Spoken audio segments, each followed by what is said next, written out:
Bonjour, bonsoir chez vous en Afrique, en Europe, en Asie, en Amérique et partout dans le monde.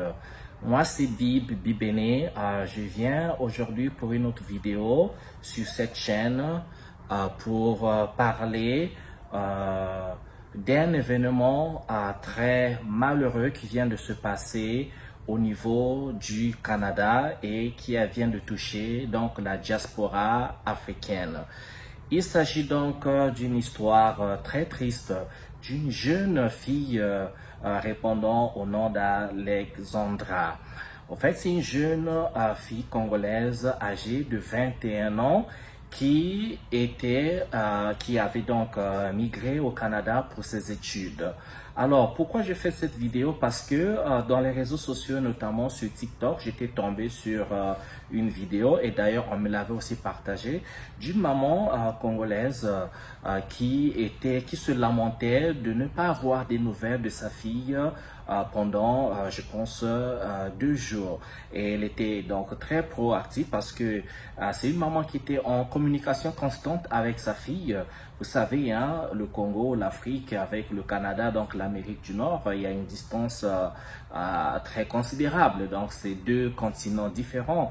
Et donc, quand on envoie les enfants très loin pour les études ou pour quoi que ce soit, il faut constamment rester en contact avec les enfants. Et donc, cette maman, n'ayant pas de nouvelles de sa fille, a lancé tout de suite l'alerte pour demander à tout le monde si quelqu'un a eu des nouvelles de sa fille parce qu'elle voulait bien discuter avec sa fille.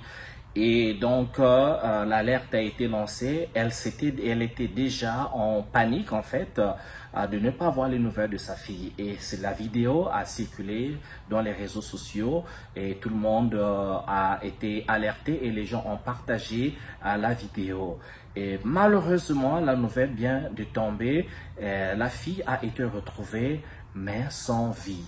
C'est avec un cœur pincé que je fais cette vidéo.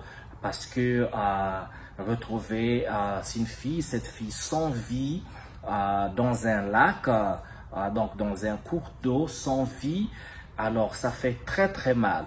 La fille, elle était donc fille unique de sa maman. La maman, quand je regarde la vidéo, je pense que d'ailleurs je mettrai le lien dans la biographie de notre site ici là. Vous allez cliquer sur le lien pour écouter un peu le message de la maman, de la voix. Je ne pense pas qu'elle est en âge de faire d'autres enfants. C'était sa fille unique qu'elle a envoyée à l'étranger, dans un pays étranger très loin, pour qu'elle fasse ses études. Bien sûr, tout souci d'un parent, c'est de vouloir voir leurs enfants réussir, et notamment toute opportunité qui peut emmener vers la réussite de ses enfants, de son enfant.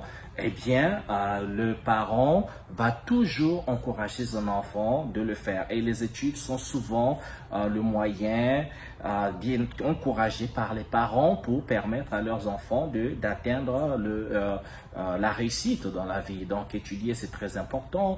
Savoir lire, écrire, arriver aux études supérieures, pourquoi pas devenir docteur, devenir tout ce que l'enfant veut, mais à faire des études supérieures. Et donc, c'était déjà le rêve de cette maman qui voulait voir juste son enfant s'épanouir, son enfant réaliser ses rêves et ce qui lui procurait le bonheur. Et surtout, c'est sa fille, c'est donc avec beaucoup d'amour, c'est une partie d'elle, c'est son cœur. Et donc, vous savez, quand on vient des pays africains, pour beaucoup de familles, l'Occident, donc l'Europe, les États-Unis ou encore le Canada, devient à un moment donné un endroit où si l'enfant accédait à une université dans ces pays-là, et donc il y avait donc espoir de faire des grandes études parce que là-bas ils ont des grandes universités qui peuvent bien sûr donner une formation adéquate. Bon, je ne dis pas qu'en Afrique, il n'y a pas de grandes universités, il n'y a pas de formation, mais il y a toujours cet imaginaire-là. Bon, aux États-Unis, vous avez peut-être Harvard, vous avez Yale, Stanford, au Canada, je ne sais pas il y a quelle université, Oxford peut-être en Angleterre. Bon, bref, la Sorbonne en France, les grandes universités en Occident. Et bien sûr, dans quelques pays africains également, l'Afrique du Sud, le Sénégal et tout ce que vous voulez, le Maghreb. Et donc, tout le souci d'un enfant, c'est peut-être partir, changer d'environnement, aller dans une université étudier. Alors, la nouvelle tombe, on a retrouvé la fille sans vie. Bon, les investigations ont été lancées parce que je pense que les gens de bonne foi ont pu saisir la police canadienne et que les recherches étaient lancées. Maintenant que le corps a été retrouvé sans vie, qu'est-ce qui va en suivre? Est-ce que la police canadienne va continuer les investigations afin de nous procurer plus d'informations pour savoir comment elle est arrivée là? Bon, il y a eu une rumeur telle que l'un des colocataires de la fille l'avait, je pense, accompagnée peut-être en véhicule pour la déposer quelque part et ils se sont séparés là et lui ne savait plus où se trouvait la fille. Donc, je n'ai pas tous les détails, je nous demanderai à nous tous de rester au parfum de cette information, suivre un peu, tout est dans les réseaux sociaux, vous tapez Alexandra Canada, fille 21 ans, congolaise disparue au Canada, et bien je pense que on sera tous à même de suivre l'évolution. Et peut-être que je ferai une autre vidéo sur ça. Et j'espère aussi que la police canadienne va se dévouer à vraiment mettre au clair cette situation et encore trouver si coupable il y a d'être capable de nous dire en fait qu'est-ce qui s'est passé. Est-ce qu'elle est tombée dans un lac? Est-ce que c'était un accident? Est-ce que quelqu'un a terminé sa vie par exprès? Est-ce que c'était prémédité? Nous savons tous, la vie n'est pas toujours aussi facile pour des étrangers, les migrants surtout noirs dans les pays étrangers, dans les pays européens, dans les pays occidentaux et encore dans les pays arabes parce que quand vous avez une peau comme la mienne, vous êtes confronté à toutes sortes d'injustices, le racisme, je ne vais pas citer le pays mais vous savez de quoi je parle, hein, pour ceux qui sont là, quand vous connaissez le racisme. Le racisme en Afrique, on va dire ça n'existe pas parce que nous ne vivons pas en proximité avec les Occidentaux. On les voit, 1, 2, 3 passer et tout, mais on ne partage pas une société de tous les jours avec les Occidentaux. Donc, même quand ils sont racistes en Afrique, ben écoute, on ne sent pas cet impact de la même manière que quand nous vivons dans les sociétés occidentales. Et donc, ce n'est pas toujours facile. Il y a des choses que vous ne pouvez pas connaître si vous ne vivez pas dans les sociétés occidentales. En Afrique, on voit l'Europe à la télé. C'est voilà, les films américains qu'on a vus, les films français, les films asiatiques. Mais la réalité, c'est pas toujours ça. Maintenant, cette partie de ma vidéo, c'est pas pour pouvoir jeter le discrédit sur la maman qui vient de perdre sa fille, mais peut-être aussi pour donner un petit conseil à d'autres parents qui on voit les enfants en Occident. Cette maman, ce qu'elle fait, c'est qu'elle est ce que j'apprécie même, elle est en communication constante avec leurs enfants. Mais imaginez-vous, c'était une maman qui n'appelait pas sa fille tout le temps et que bon, sa fille, si l'enfant-ci n'était pas en communication constante avec la maman, il pouvait se passer 1 mois, 2 mois, 6 mois, 1 année, sans pourtant qu'on sache que elle était décédée. Et c'est plus tard, quand les parents vont voilà, se demander les enfants, comment va l'enfant, eh bien, vous n'aurez pas d'informations ou ce sera trop tard.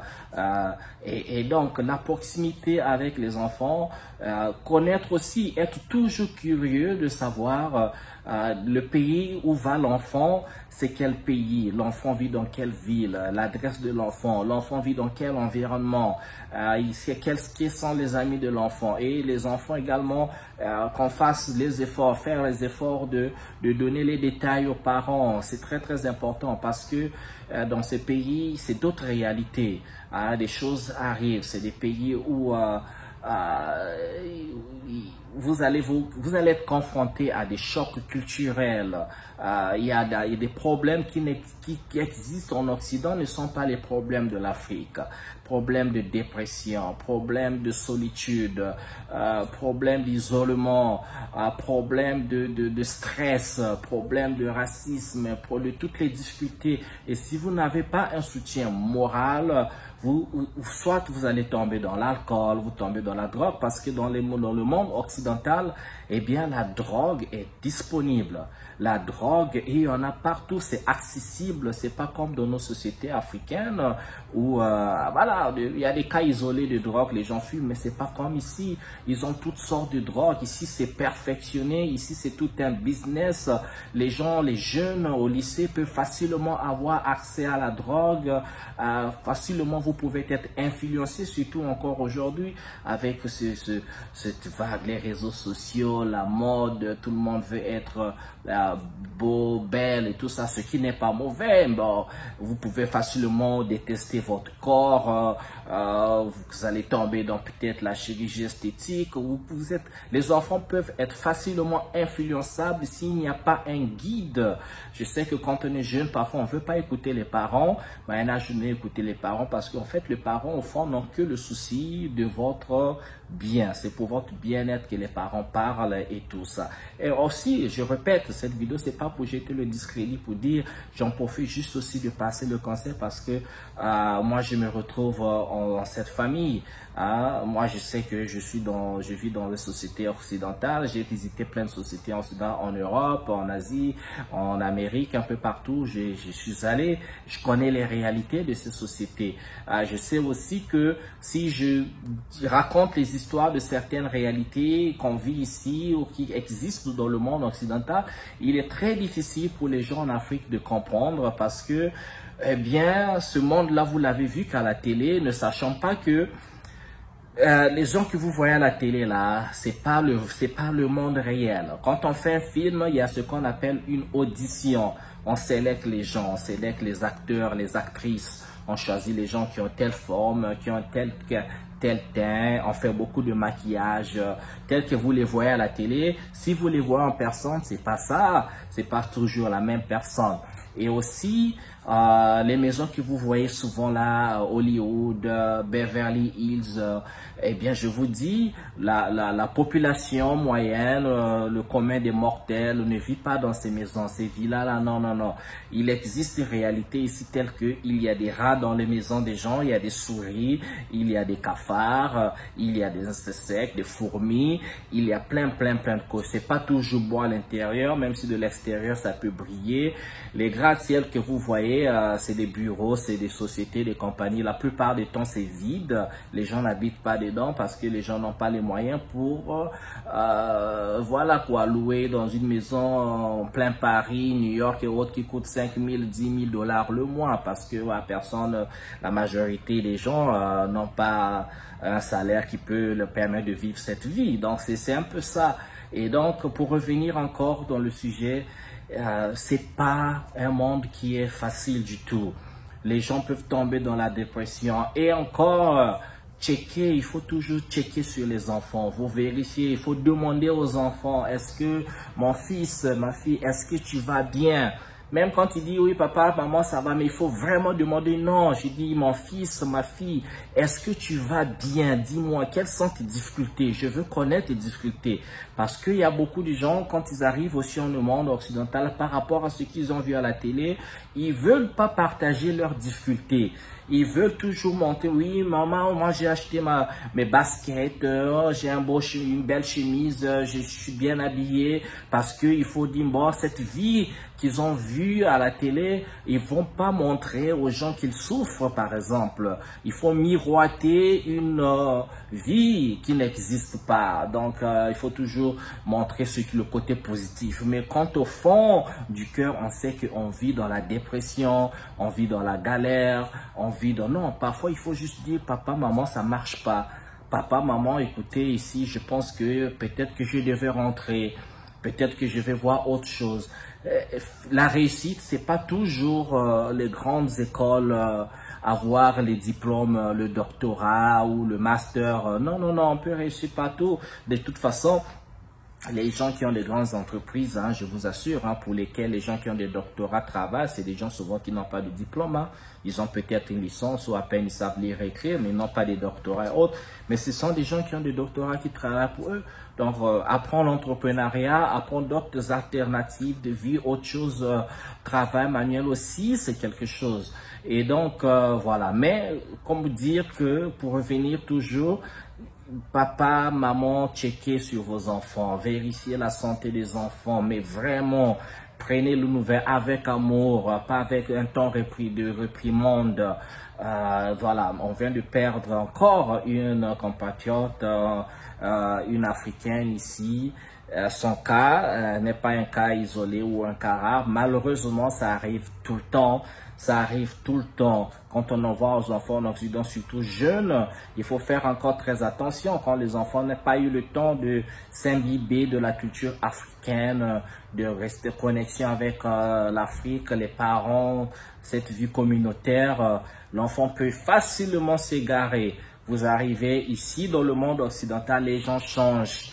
Les gens du Congo, et ce quoi Congolais, oui bien, vous êtes Congolais, vous savez que les gens en Occident changent.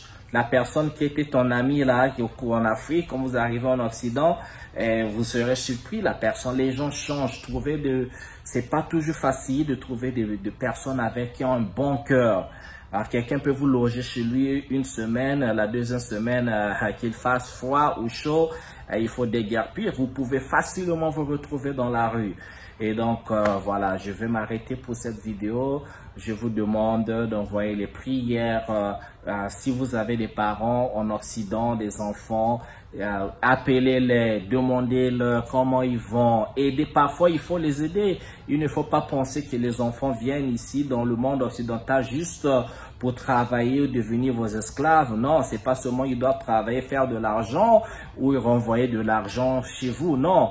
Vous ne savez pas que si vous avez un petit 10 000, 20 000, 30 000 francs CFA, un petit 10 euros, 20 euros, si vous envoyez à votre enfant en France, aux États-Unis ou que ce soit en Occident, vous ne savez pas que les 10 euros là peuvent aider l'enfant de payer le bus, de payer le métro, de payer un sandwich, pendant que vous sous-estimez, vous pensez, ah, il est en France, il ou elle aux États-Unis, il n'a pas besoin de notre argent. Non, non, avec un 10 euros, 6 euros, tu peux acheter un kebab, tu peux acheter un petit jus comme ça, un sandwich, tu manges, et ce sera sandwich que tu as mangé toute la journée parce que papa, maman, l'oncle en Afrique m'a envoyé un peu d'argent.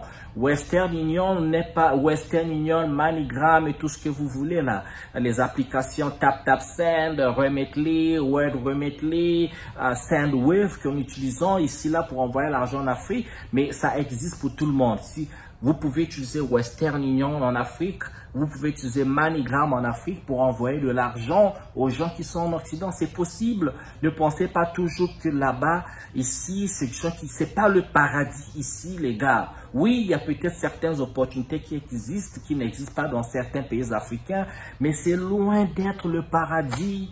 C'est loin, loin d'être le paradis. Il faut marner, il faut bosser, il faut suer, il faut, même quand vous avez un boulot que vous gagnez un salaire qui est bien, mais ça vient avec un prix parfois. Le prix, l'environnement du travail peut être pourri. Imaginez, vous avez un bon travail, vous levez le matin, tout le temps que vous allez au travail, mais vos collègues sont racistes, vos collègues ne veulent même pas, vous dites bonjour à quelqu'un, la personne ne répond pas. Donc, tout le temps, vous vous levez le matin pour aller au travail, vous êtes stressé, vous n'avez pas envie d'aller au travail, vous avez le cœur serré parce que l'environnement est pourri, il n'y a pas d'amour, il n'y a pas de bonté, il n'y a pas de générosité, il n'y a pas ça. Hein, moi, j'ai des amis avec qui j'ai fait les études au Congo, hein. On a eu la licence, moi j'ai continué en année de maîtrise, dans le temps on disait maîtrise, maintenant on dit master. Mais mon ami a travaillé, a fait les études aux États-Unis, travaillé à New York, mais le gars a changé de boulot plusieurs fois. Les boulots, il gagnait bien sa vie, mais il ne pouvait pas rester là-bas parce que l'environnement était pourri, jusqu'à ce qu'il est tombé sur un boulot qui le payait moins, nettement moins que le boulot précédent, mais l'environnement était bien. Il pouvait sourire, il pouvait être dans... Les gens le pouvaient dire bonjour, on le répondait, c'était bien. Alors comme ça lui permettait de bien vivre sa vie professionnelle, alors il préférait le petit salaire et avoir ce bonheur-là, parce que ça contribue à ta santé, la santé morale, la santé physique, tout ça, ça va direct. Sinon, vous avez un bon salaire, mais vous n'êtes pas en bonne santé. Vous allez pourrir votre santé juste à cause de l'argent et on va vous stresser encore en Afrique parce qu'il faut faire des fêtes. Non, non les gars, non, non. Ok, je ne généralise pas, mais je vous dis quand même, c'est loin d'être le paradis. Parce que même les Occidentaux eux-mêmes, parfois, ils ne savent pas à quel sein se vouer. Voilà. Donc, c'était ma vidéo pour aujourd'hui. Merci de m'avoir suivi. Envoyez vos prières. Si vous avez des parents, checkez sur les parents. Appelez, s'il vous plaît. Appelez, demandez. Pas toujours l'argent. Demandez leur vie, comment ils vont, comment ça va. Donnez-leur de l'énergie positive. Voilà. Merci les gars. Paix à l'âme de Alexandra et que Dieu ait son âme, que Dieu protège tous nos enfants africains qui sont en train d'étudier, tous les Africains qui sont dans une situation précaire en Occident. Vraiment que la nature les protège, que Dieu les protège et aussi que nous tous qui avons un peu d'énergie, leur prêtions un peu de main, un peu d'énergie. Merci et je vous souhaite bien le bonheur chez vous. On se retrouve à une prochaine vidéo. Au revoir.